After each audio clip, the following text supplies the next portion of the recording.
The following podcast is brought to you on behalf of the Saracen Supporters Association and is not an official product of Saracens Limited. Content provided voluntarily by our guests and contributors are of their own opinion, which may change over time and should not be taken as fact, particularly as the podcast hosts are regularly talking drivel anyway. If you've got some drivel of your own you'd like to share, you can find us on Twitter and Instagram at fezcast_SSA. You can search Facebook for the Fezcast, or you can email fezcast.ssa@outlook.com. You're listening to the Fezcast. Well, welcome everybody to your first episode this week of the Fezcast. Yeah, we are going to be putting out a show every day this week, building up, we hope, the excitement for the Premiership final at Twickenham on Saturday, where Saracens will be taking on Sale Sharks. Tuesday, Wednesday, Thursday and Friday, we've got some great interviews for you, plus our preview of the final. But before that, after a word from one of our advertisers, I will be chatting to Joe about the weekend that has just gone.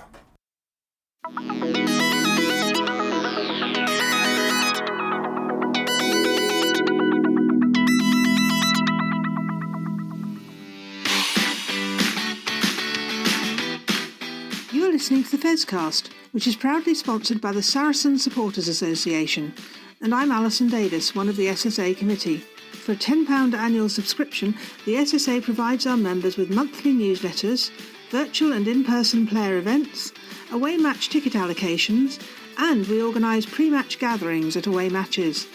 We sponsor men's and women's players, and we support the Saracens Foundation Track Club on behalf of our members.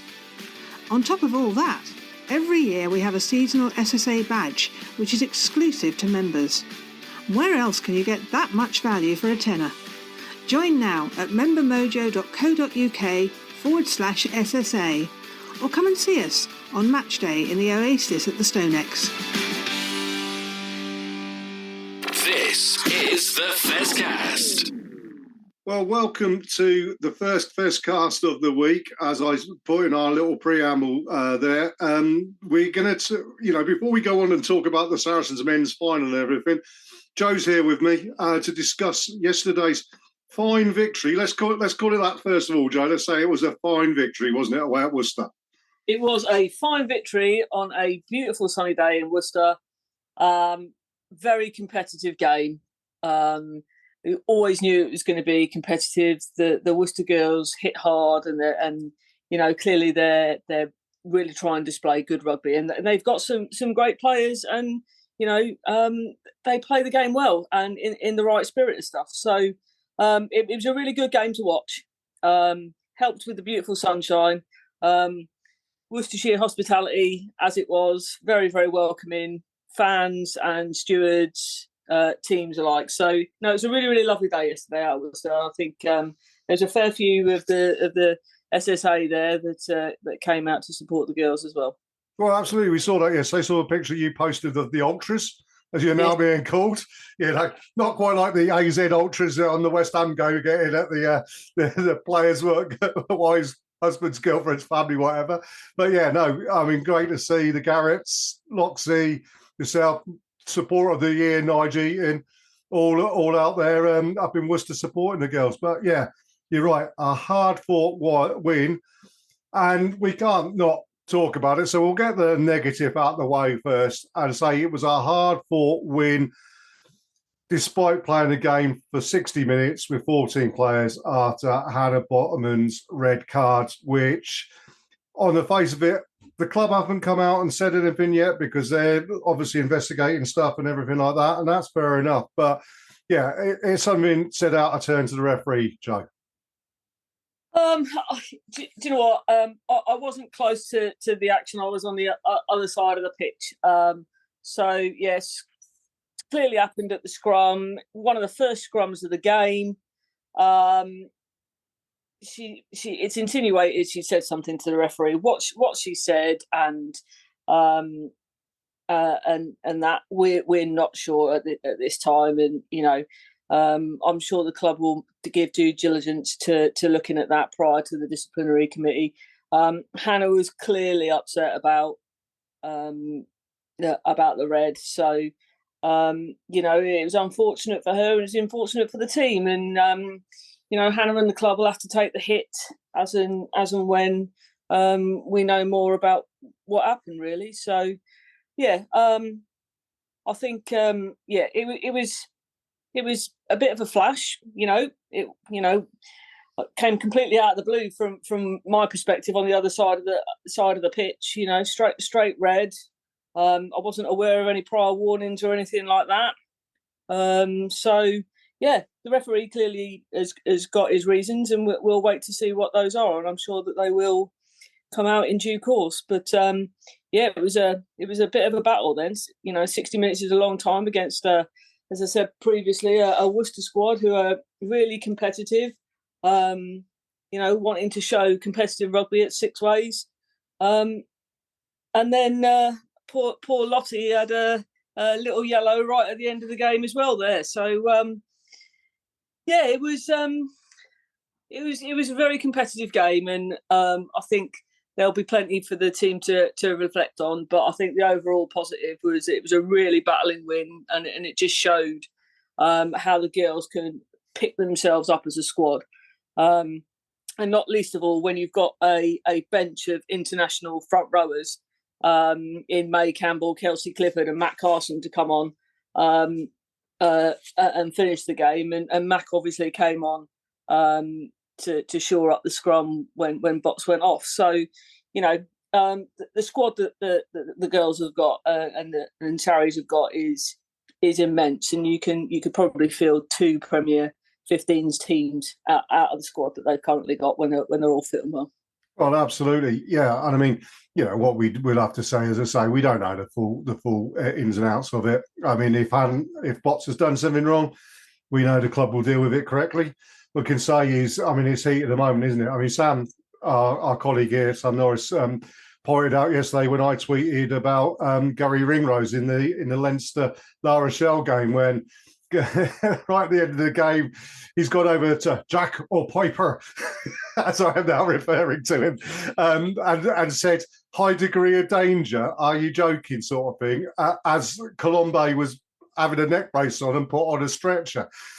I thought, no class there whatsoever. I mean, that was a ridiculous thing to say. But as Sam points out, heat at the moment, and we've all been there, we've all probably said the wrong thing. We talked off air about a situation I had with a player of mine many years ago. And easily done. As I say, we all know that Bots will be, not so much that she's let herself down, perhaps, but she knows she's let the team down. And the likelihood is if, without wishing to prejudge anything, she could be looking at a lengthy ban, which would if it's proven that's the correct thing to do. But as, her season for Saracens has been very, very brief indeed, hasn't it? She had a nasty knock and she's had a run of injuries this season. So it's unfortunate we've not seen a great deal of Bots. She came out in a couple of the Six Nations games and played brilliantly. We know, the capability of Bots. She's someone that certainly I wouldn't want to face on the field because she's like a baby rhino, isn't she? She's just leg drive and straightforward and straight through people most of the time. And she's always there for the offload. She's just one of those players that you'd want on her team. And as I say, I think whatever will be, and we say that. But the club will deal with it appropriately, and I'm sure Hannah will as well. Indeed, well, we'll keep on top of that, of course. Wider world of the Allianz 15s, though.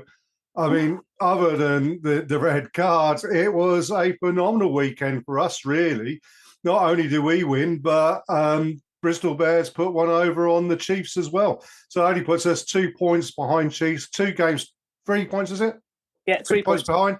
Sorry, with 2 games to play, with Chiefs having to play Gloucester as well. I mean, that home semi-final is not without, not insurmountable an object to get to, is it? No, I think for us, what Alex will want to focus on is the final home game of the season next weekend against Bristol Bears, because we have to win that one. Excellent if we can get it with a bonus point and giving them no points either. but clearly we have to win that one, and then we've got Loughborough away at St Stadium the week after. So 2 important games for us to try and secure that home semi-final. And it's definitely within our grasp now, and we're almost masters of our own destiny now. So I think the girls will be really up for it against Bristol next week, knowing that they've got that. It's fingertips within reach now. And as you mentioned, Exeter have got Wasps next week, which we can pretty much say it's at Sandy Park as well. Is going to be a win for them. But then they've got Gloucester away. So Gloucester will be keen potentially to put one over on Exeter, bearing in mind that they're top 2. So I think if we can win our final 2 games, put on decent performances, strong in defence, not giving away any bonus or losing bonus points, I think we're in a really good place. I fancy our running better than Exeter's, actually, given the fact that they've just had 2 losses on the bounce. They're going to have to pick themselves up now. We've got a string of wins under our belt. So, and what I'll say is, if you're free next week, on Saturday, get yourself down to the Stonex, because it will be an absolute belter of a game. Last home game in the regular season for the ladies, and they could really do with some extra support and some loud cheering. Is it Saturday or is it Sunday? I'm hoping it's Sunday because it's Sunday. because I think we'll be otherwise occupied on Saturday, Joe. The Premiership final is on the Saturday, and then the girls are playing on the Sunday. You're absolutely right. Absolutely. I would like to be able to come myself. Unfortunately, we can't. Sharon, my wife's having her hip hop done the week after, and she's got to be in work on that Sunday. So I shall be trying to watch it from wherever I can watch it and keep on top of it. But we will be back after that, because after the final, whatever happens in the men's final, we'll be doing a show the following week about the men's final. And then we've got a few people lined up ready to come on and talk to us in the build-up, hopefully, to a Allianz 15s final for the women, Joe. Absolutely. The girls obviously always appreciate the fans coming out, both home and away. They always spend time at the end of the game speaking to the fans, signing the autographs, taking the selfies. That won't ever change, I would like to think. So, they're always keen to come in and help expand people's awareness of games going on and the team that they've got. So I'm sure we can. We've got some people looking forward to coming on and having a chat with us over the next coming weeks. Indeed. Now, just before we finish, Joe, quick word about the men's rugby over the weekends. I mean, obviously, Saracens men didn't have any games. They're doing what they're doing, and later on in this week on one of our shows, you'll find out what the plans were when I speak to one of the coaches. I won't say who that is at the moment, but you'll probably guess. But anyway, if you follow the social medias, 6 p.m. tonight or thereabouts, Matt will be posting on that SSA_Fezcast Twitter. I'll be posting on the Fezcast on Facebook what we got coming up, and that will be each night this week in the build up to the final.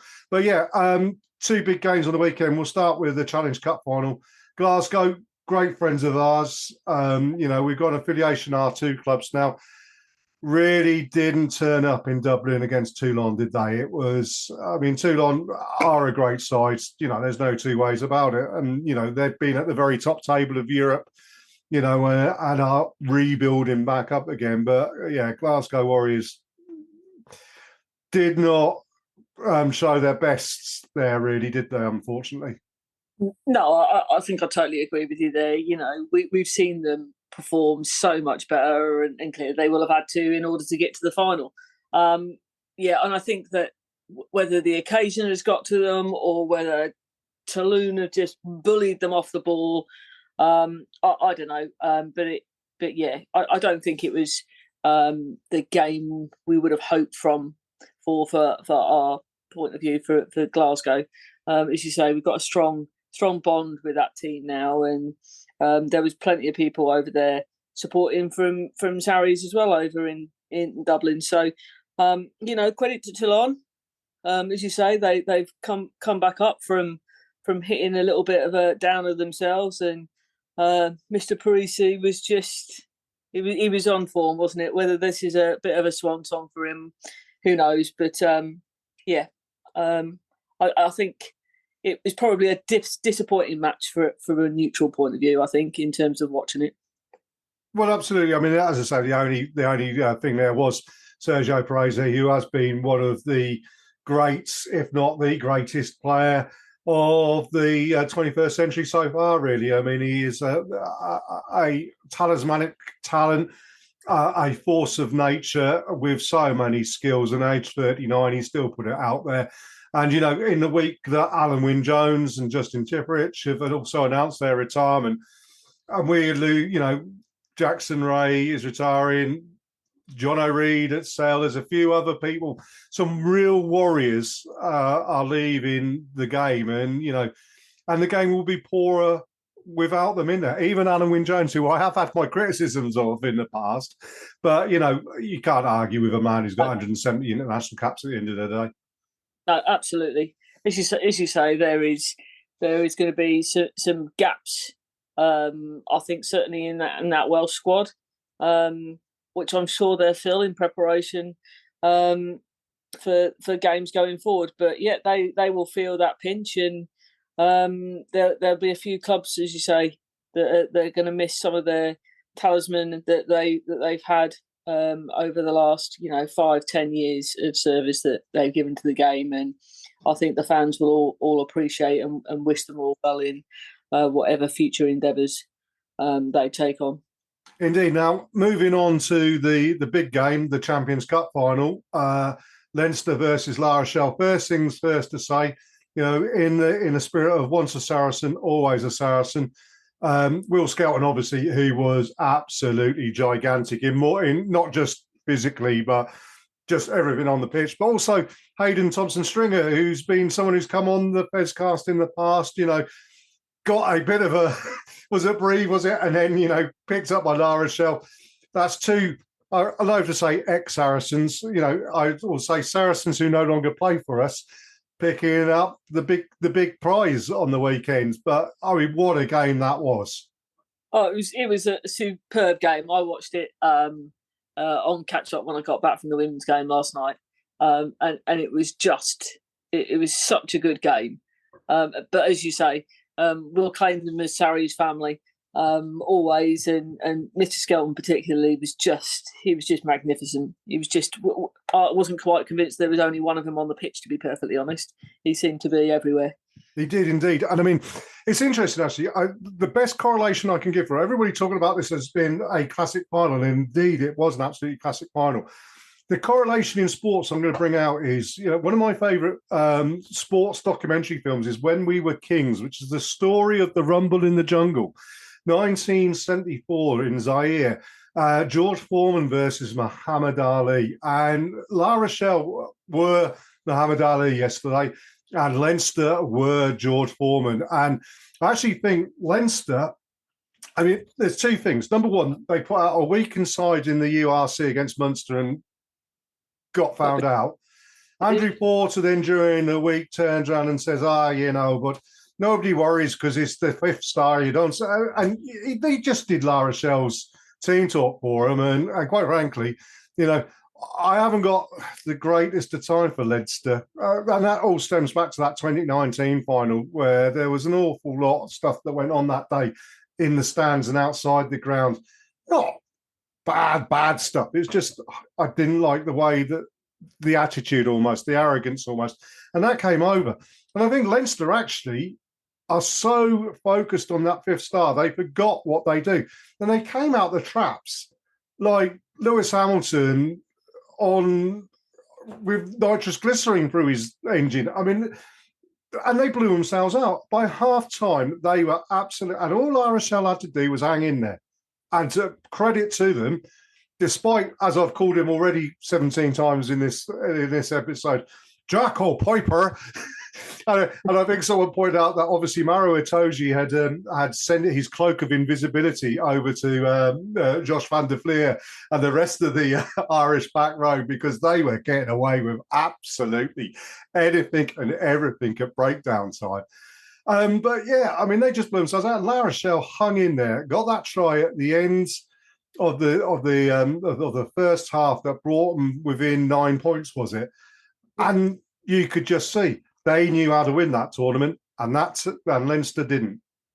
Yeah, I mean, all credit to La Rochelle. I thought they were just magnificent, and clearly they've got a very, very passionate support base. If you've been seeing the social media of the harbour and everywhere back in the south of France already, where they are absolutely cock-a-hoop for the win, and they deserved it over the 80 minutes of that game, and you could see them with the passion stood on the edge of the try line with that last breakdown, and when the ball comes back and he just absolutely hoofs it out of the stadium, the celebration and the happiness on their faces, and they deserved it. If Leinster had, and I don't want to say they've got a lack of respect for the cup, but if their arrogance outweighs their respect for winning that tournament, then they've lost it themselves. But also La Rochelle, I thought were phenomenal yesterday and deserved, rightly so, to be champions. Oh, indeed, absolutely, 100%. And I thoroughly enjoyed it. I'm watching the game. And yeah, it was just superb. Joe, thank you ever so much. Actually, what I was going to say, I've got it. Before I say thank you very much, I will say there is one person who's sat there at the moment who's probably hasn't come down off the ceiling knowing where he's playing next year, but Jack Noel is sat somewhere in Exeter or potentially on a beach somewhere now, giving it, I'm going to have so much fun. And he will do next year at the La Rochelle team, because La Rochelle are the best team I've seen Saracens play this year by somewhat of a country mile. But, Joe, enough of what's gone on the last weekend. Our next 4 shows this week, because this is Monday, so Tuesday, Wednesday, Thursday, Friday, we got some special interviews lined up. As I say, keep your eyes on the social medias, because we'll announce them the night before they go live in the morning, with the hope that I've put all the edits together. I'm going to be a busy boy this week. But yeah, that's plenty to look forward to as we try and help build up the excitement to the Premiership final on Saturday at Twickenham Stadium. And of course, obviously hope that then moves over into the women's game on the Sunday against Bristol Bears, Joe. Absolutely. And as I said before, get your tickets, StoneX, £10 for adults, £5 for under 16s. It's going to be an awesome game. Hopefully the sunshine will come out.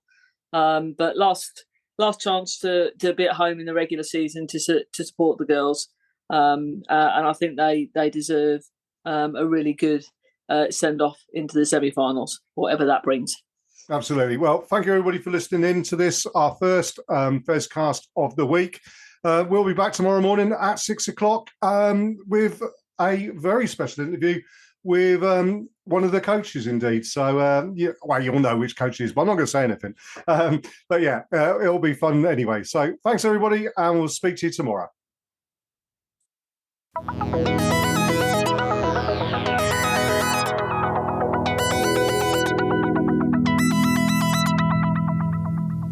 Hi, Alex Osterbury here, Director of Rugby for Saracens Women. You're listening to the Saracens Fezcast. This is the Fezcast.